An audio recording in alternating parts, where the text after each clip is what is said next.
Hi, my name is Ava LaValle, and I'm a second year English major. And this week in class, we watched the documentary Citizenfour by Laura Poitras, which centers around the exposure of U.S. governmental surveillance.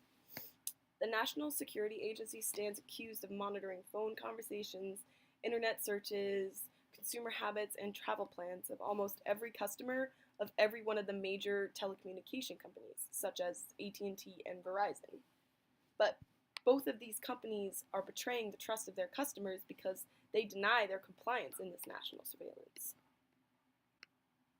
The collected data is then used to compile a rough profile, and an individual's previous patterns are then analyzed in order to determine who poses a threat to national security.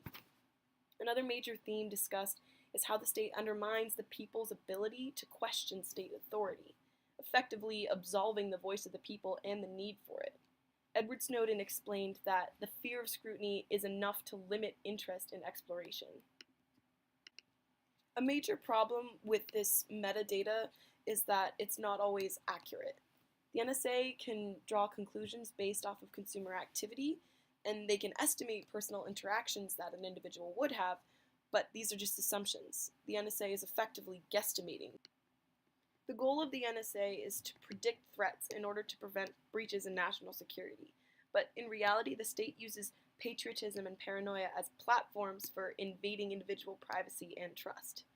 Snowden says that we're in a state of ruling versus ruled, when, by definition, we should be elected versus electorate. American authority places the public at a disadvantage.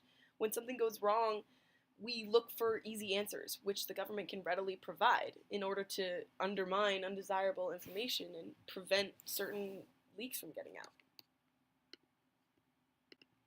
The rationalization of mass surveillance is in the name of national security, but the fact that these programs have been hidden from the public and denied means that those participating and involved in charge are aware of their unconstitutionality.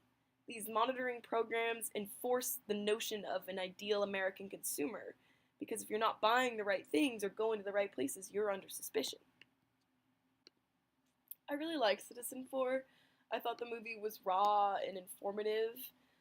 Before I had heard anything about Edward Snowden, all I knew was that he was a traitor, and he needed to seek political asylum in another country. And now I find it really interesting that that's all I knew. Without the story at all, I had still had the idea that he was wrong for whatever he had done to slight the American government, but I had been saturated with the idea that he was a traitor, something that the U.S. government asserted in order to dismantle the scandal. The reach of the government is far wider than the reach of one man and one documentary. I also liked how the film presented me with enough information to determine for myself which side was lying.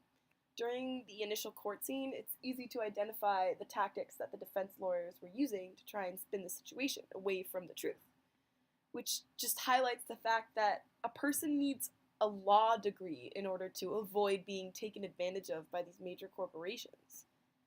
I also admire how Snowden was really quick to pass off the story to the media, because I can believe more easily now that the information he passed along was uncut, untouched, straight out of its original classified place to the public eye. I also liked how Poitras demonstrated the precautions they all had to take when filming Citizenfour.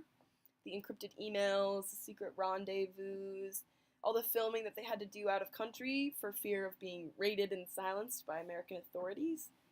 These aspects of the film make the whole thing seem surreal and fictional, but this lends itself well to the film because the film addresses accusations which are surreal.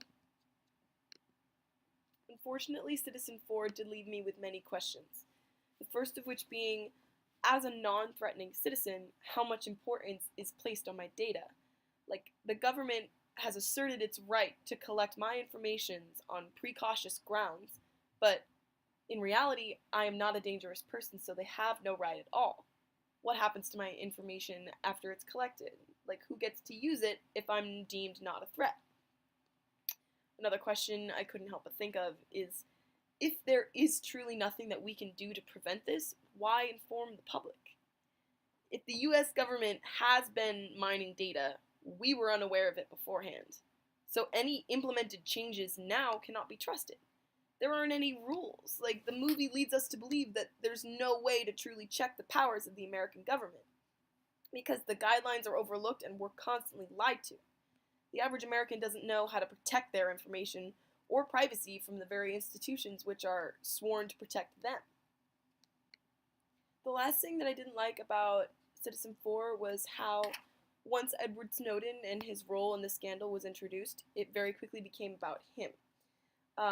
Once he was introduced, the film centered around the struggles that he faced in obtaining the secret information, transporting it, and protecting it before its release, and the effects that it has on his personal life in being the whistleblower. But he avidly argued against having that be the focus of this release. He wanted the focus to be on the information, not the whistleblower himself. Some of the major themes discussed in Citizen4 actually reminded me of some of the censorship programs put in place by the North Korean government. The primary difference being that all media in North Korea is owned by the state, like their news outlets, internet, and public documents. And there are strict consequences enforced over anyone who seeks out knowledge that's not previously approved by that state. North Korea, due to their total power over all outgoing and available information, is able to construct and project this very precise national image. The government is also able to manipulate the public, and in doing so, they're able to dismantle any avenues of protest that could be taken by an individual in defiance of these social deficiencies. Access to the internet is very strictly monitored by the North Korean government, as well as most of the technology produced in the state, like cell phones and laptops and tablets, all of which are designed to track and log personal information for the use of the state, much like what's happening here, but in secret. The North Korean state isolates their people by banning all international communication and incoming information as well. The use of cyber weapons is problematic because of how vague they are. Anyone could hack the internet, which the government would say in order to deny accountability, but this denial of accountability is what's allowing the North Korean government to continue invading personal liberties of everyone and attacking free information. This form of control allows Kim Jong-un to choose individuals for government work based on their needs, based off of comprehensive information profiles, and they don't give the people any room for disobedience.